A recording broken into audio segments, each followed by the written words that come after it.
Hello, it's Pokebricks, and welcome to Lego Star Wars review number 10.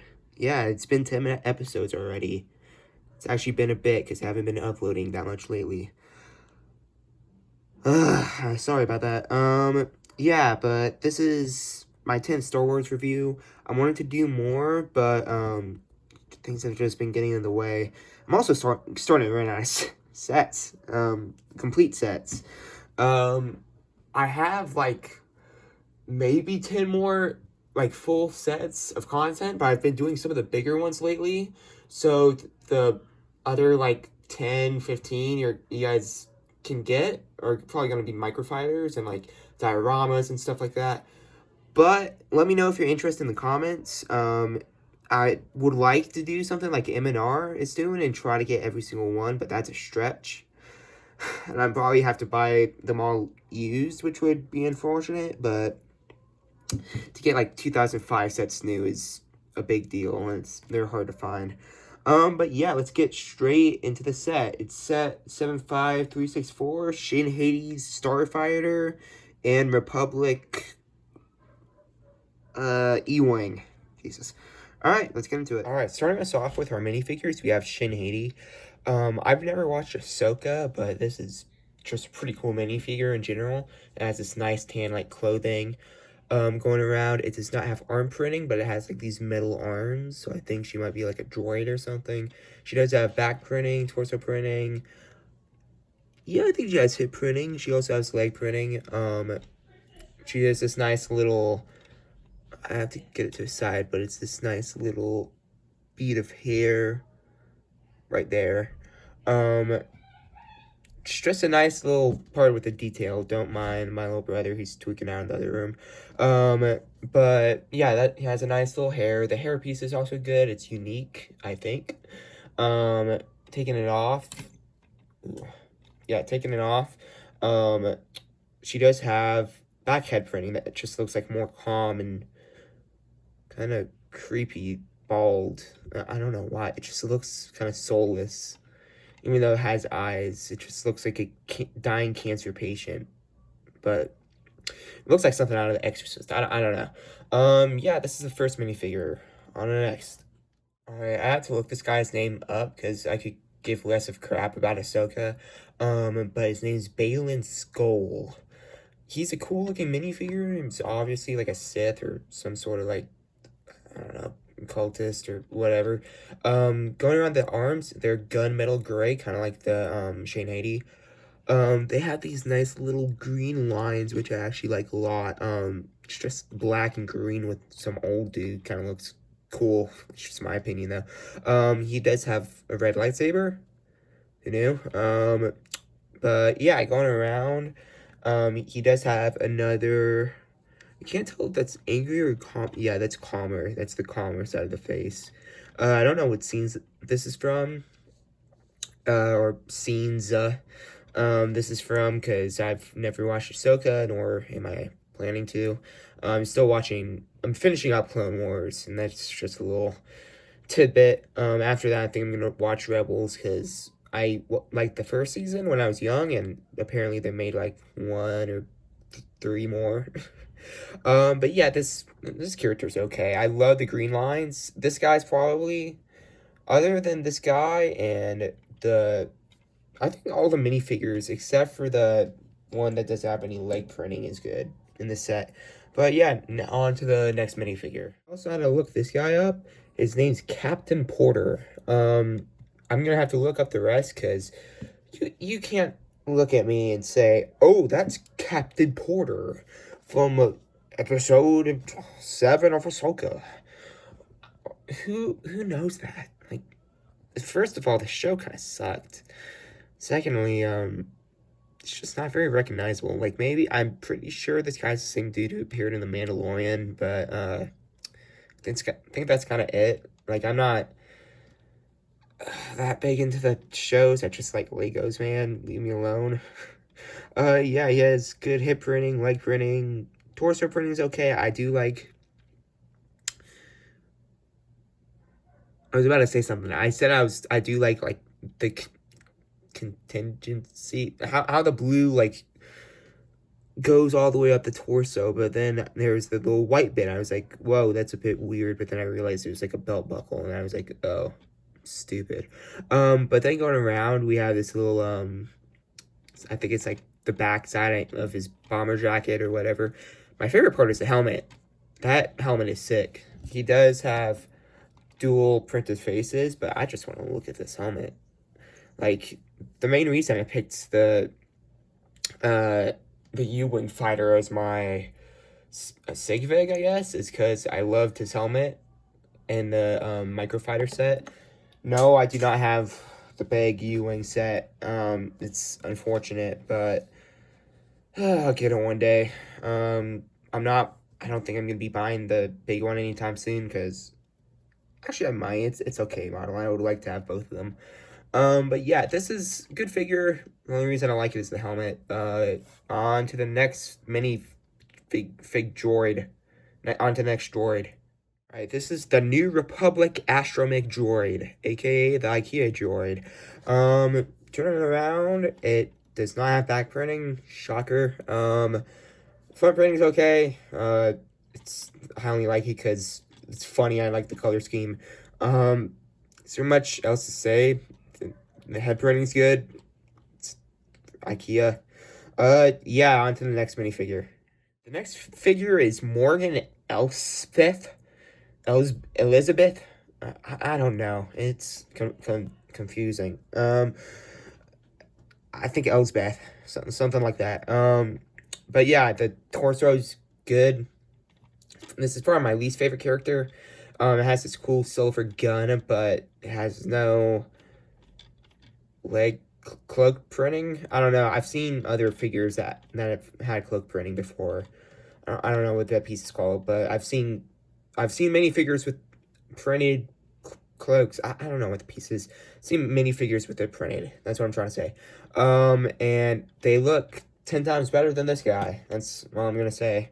It does have this nice marking on its head detail that kind of extends the hair. I don't know how to really say that, but it looks nice. Has dual head print, as you just saw. Looks calmer. Yeah, this is the final minifigure. Let's get into the instruction booklets. All right, getting to the instructions. They are separated into two ones. I'm actually gonna start off with the E-Wing first. For the two ships. It's not that important. They just split the 10 packs we get. Not evenly. This one takes up a whole pack more. Which is just a bit weird to me. But yeah, flipping through it. Same thing. Has a little line that the minifigure runs across. This one has nothing. Except for its play features, which it shows you on the back page. Alright, on to the next one. This one, it used to be my favorite, but I've liked the E-Wing a lot better since then. I'm not sure why, but I honestly just think it looks a lot cleaner. But yeah, getting to this. I love, like, the bomber aspect of the plane, or not the bomber, like the World War II fighter plane look of the build, which is probably what they were going for. Piece count. And here is the set wave. In my opinion, everything on this page sucks. I think this could have been cool, but it's just gives off some weird vibes for me, being mostly the tree. I think the spider tank was pretty cool. But yeah, flipping this page around, we have the good sets. In my opinion, all of these are good. Some people hate this set, but I like it. I've been trying to get my hands on this because I really want to get it before it retires. And it's retiring soon, like by the end of the year soon. So I'm trying to get my hands on that. Yeah, this is the set we're reviewing, and that's an okay set. It's, I don't know. Yeah, getting a piece count and goes into the instructions. Let's head into the backbone of any set, the build. Starting off with the builds, we have the E-Wing. This is the cleanest one in my opinion. I love the white and blue color scheme. I loved Anakin's Custom Jedi Starfighter and its color scheme. Two very different builds, though.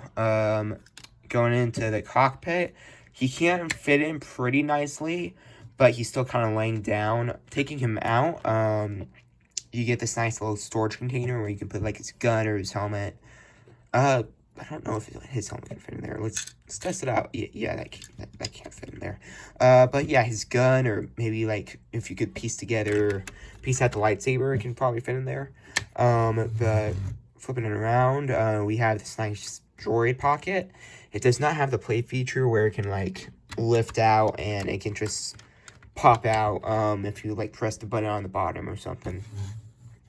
Like every modern LEGO Star Wars set, it does have spring-loaded shooters. Just decent play feature all around. Looks clean. Especially with this set. Going around, we have these nice booster thrusters, and probably my favorite play feature, just flipping these up or down, whichever way was displayed before.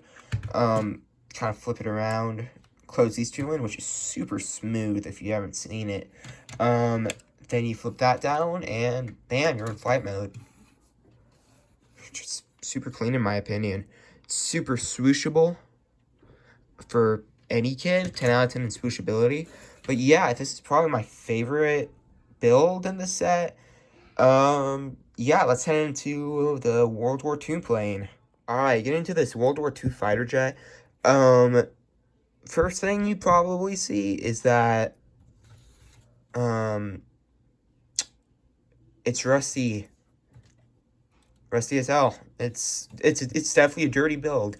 It's definitely an aesthetic or whatever. It has its feel. It looks clean in my opinion, but a weird type of clean. Like, they match the vibe really well, is what I'm trying to say. But going around, it does have a nice turbine right here. This is the seat. It can hold one minifigure. It can't hold their weapons, sadly, because only the minifigures that are supposed to be in this set are both have lightsabers. This is just really nice fit, in my opinion. Like, there's no gaps, like, at all. Like, it fits really well. The character does lay down a lot, though, which just kind of looks a bit weird. But yeah, it's just a nice fit overall.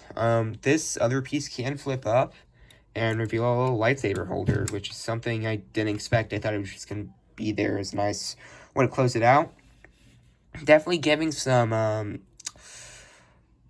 I forgot the name of the set. Arc 170 vibes with the double cockpit pieces, but no. I tried. You can't fit a minifigure in here. Yes, I did try. Or maybe. Wait a damn second. Here, we're gonna have to take a little break because I need to figure this out, because I did try once, but it just looks possible. Like, let's take this little piece out. Let's take my sig fig. We're gonna do a little experiment real quick. Just take the sig fig, shove it in there. Maybe just, yeah, I can't fit. I was right. Bit disappointing. It'd be nice if we could just shove the other character in there. Yeah, but putting it back together, it is nice storage for really anything. But it could be the gun, but of course you're probably gonna use it for the lightsaber. Going into the storage container, we have one. It's a really big one. It's like the majority of the ship. Yeah, just reaching into here, there's this big storage tank. I also don't think this one can hold a minifigure. I'll damn well try.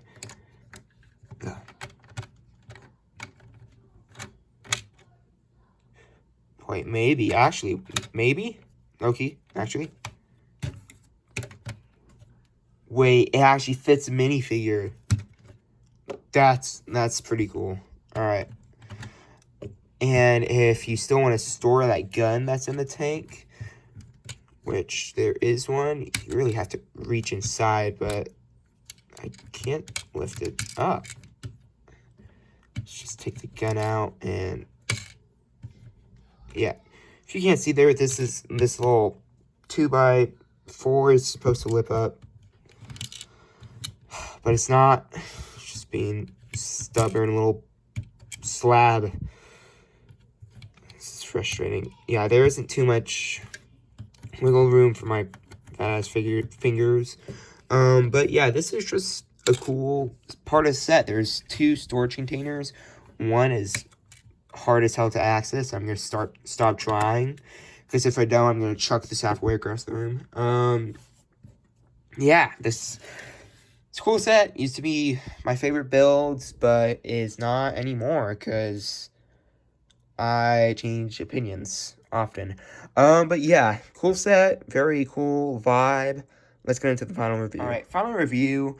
These sets are pretty great, honestly. There isn't too many flaws aside from that hard to reach little 2x4. That was really frustrating. Another little thing that I would have liked changed is they make really good use of the space on these sets. Like, there isn't any space that isn't accounted for.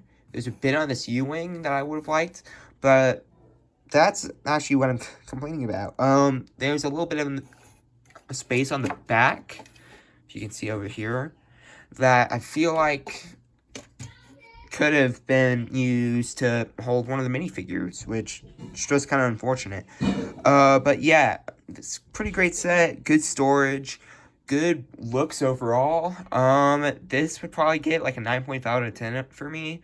Aside from those 2 little details, the minifigures were good, except for that one. Morgan Elizabeth or whatever. This is a buy. It's still a buy. It's only like 110 or less. You can get it on sale still, even though it's retired. This would be a buy. Some of these figures are pretty popular, like especially like the Sith figures. They all range from like 8 to like 15 or 20, which is pretty insane for a newer set. Which already makes up for like half the value if you get it for like $90. But yeah, this has been Pokebricks. Happy 10th video. Put down in the comments if you do actually want to see more Star Wars content, Lego reviews, etc., or if you want me to focus more on Pokemon, because I've actually gotten back into Pokemon a lot more than I was like previously. I do not have the cash to be spending too much on Pokemon, so it's still probably you're gonna see it a lot less. But I do love doing Pokemon-based videos, and I want to know if you guys do too. So comment, like, etc. The spider will crawl into your bed. But yeah, it's been Pokebricks. Peace.